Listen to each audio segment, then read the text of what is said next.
Hi, I'm Barb Nangle. I'm the founder of Higher Power Coaching and Consulting. I want to welcome you to my podcast, Fragmented to Whole: Life Lessons from 12-Step Recovery. On this podcast, I share my experience, strength, and hope from recovery. I don't support or endorse any particular 12-step recovery fellowship, and I don't claim to speak for any of them either. My hope is that you will find my words helpful in some way, whether you're in recovery or not. This is episode 71, Non-Fear-Based Decision Making. I've been talking about this topic a lot lately because a few weeks ago, someone I know in recovery who has about 2.5 years was telling me how every fucking decision they ever made their entire life before recovery was based in fear. And what's happening now in their life is that the rate at which they're making non-fear-based decisions is increasing. And at the same time, they're starting to experience the effects of having made decisions that were not based in fear over the last couple of years. And those effects are also accelerating. So this is a really exciting point in their life and in their recovery. And they're loving how things are changing and astonished at how different their life is as a result of not reacting all the time and now making actual choices about their life based on what they want, not based on what they're afraid might happen and trying to avoid that.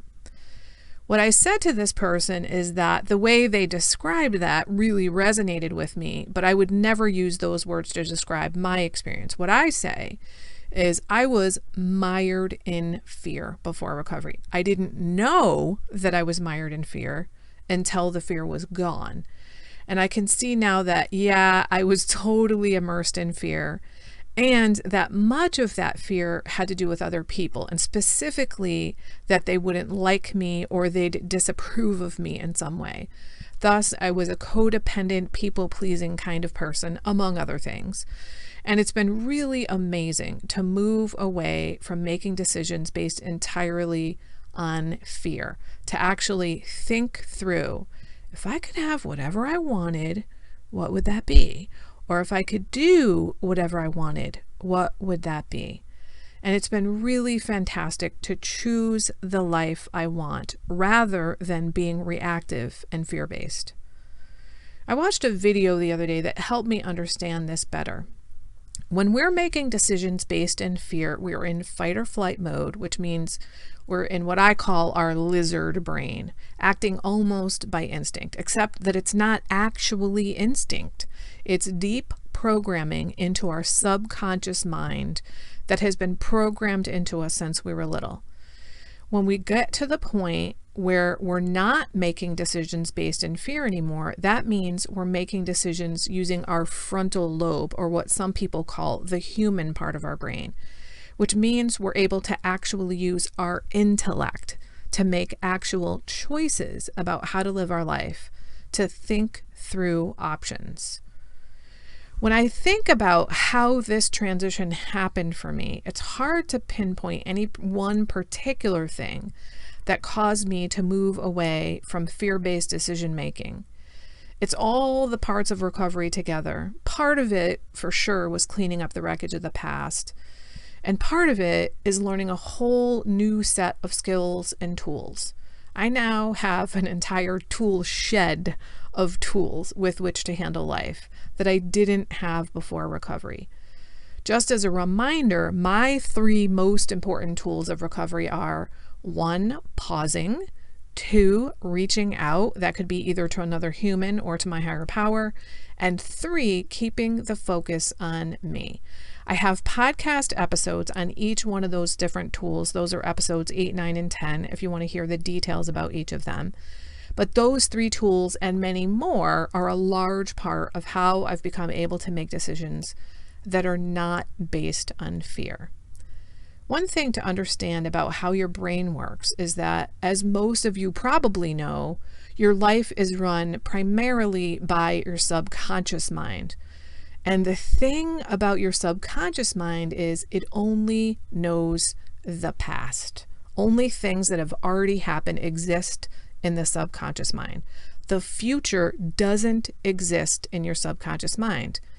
And your subconscious mind equates the unknown with the unsafe. It thinks anything it doesn't know, hasn't experienced before, is unsafe.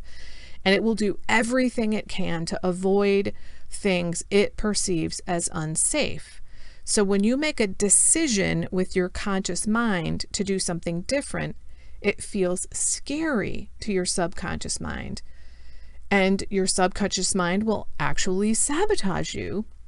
And then it will try to convince your conscious mind to agree with whatever reason it creates to break your word to yourself about the new things you're trying to do.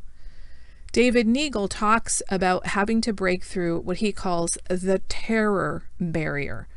This is the barrier we face when trying to make changes in our lives. And he says the only way to break through the terror barrier is to completely re-establish a new pattern. You have to get a new result to show your subconscious mind this will not be harmful. This is where the strategy often employed in recovery, known as act as if, comes into play. To act as if, you do the new behavior. For example, if you're afraid to set a boundary with someone, you act as if you are someone who has good boundaries. You do the behaviors that people who have good boundaries do.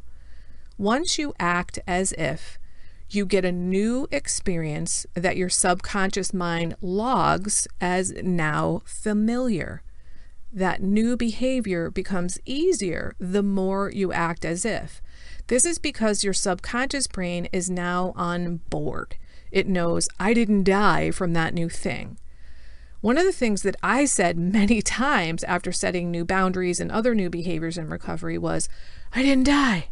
I said it with all seriousness because before doing the new behavior, I felt like I was gonna die. So I told myself out loud, I didn't die, to remind myself I didn't die. And I didn't understand why that was so important at the time, but now I do. I was telling my conscious and subconscious mind, I didn't die. If you'd like some help with this notion of acting as if, listen to episode 25, in which I cover that. Now, another thing David Neagle mentioned is that once you go through this process and show your subconscious mind a new experience that didn't kill you, you can unpack your sabotage strategy. This is the ways in which you've sabotaged yourself in the past when trying to do new behaviors. You can set up a plan to overcome your sabotage strategy. This plan, coupled with acting as if, will help reinforce in your subconscious mind to solidify this new behavior as safe. Here's an anecdote I'd like to share to illustrate this concept of moving away from fear-based decision-making in my own life. I worked for 19 years at Yale University. I got paid pretty well, and I had absolutely fantastic benefits. And that was the thing that was important to me.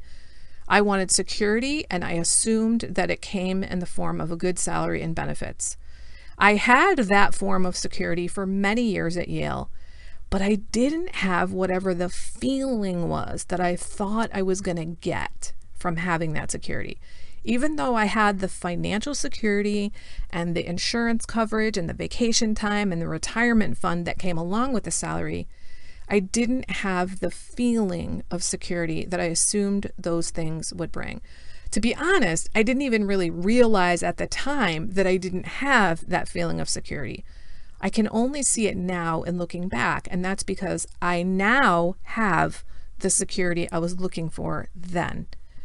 And where it comes from is my higher power, not from something in the material world. I have a relationship with my higher power where when something happens, I know that I don't have to fix it. I don't have to come up with an answer. I hand it over. And I know that my higher power is going to take care of the situation. I understand now that something may seem like it's happening to me, but what I've learned as a spiritual person in recovery is that things are happening for me.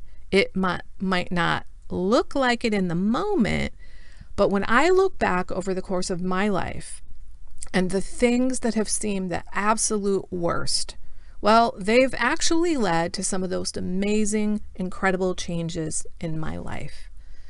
So when I stopped making decisions about I was afraid I wasn't going to be secure and started making decisions, how do I want to live my life? I got to the place where I had the security I was looking for. I hope that this will be helpful to you in moving away from fear-based decision making so you can begin to have a life that's one you're choosing, so you can be happy, joyous, and free. That's it for today. Please share this episode with anyone who might find it helpful. If you like what you've heard here, you might be interested in private coaching with me. If that sounds like you, then head on over to barbchat.net, or you can get on my calendar for a free 20-minute consultation to help you make lasting changes in your life, like I've made deep, lasting changes in my life. My ideal client is someone who is ripe for change, but I'll coach anyone who wants to be happy, joyous, and free. So if that's you, then go to barbchat.net and get on my calendar. I'd love to chat with you. Please like and subscribe to this podcast on your favorite podcast outlet. This helps other people find me. Thanks for listening.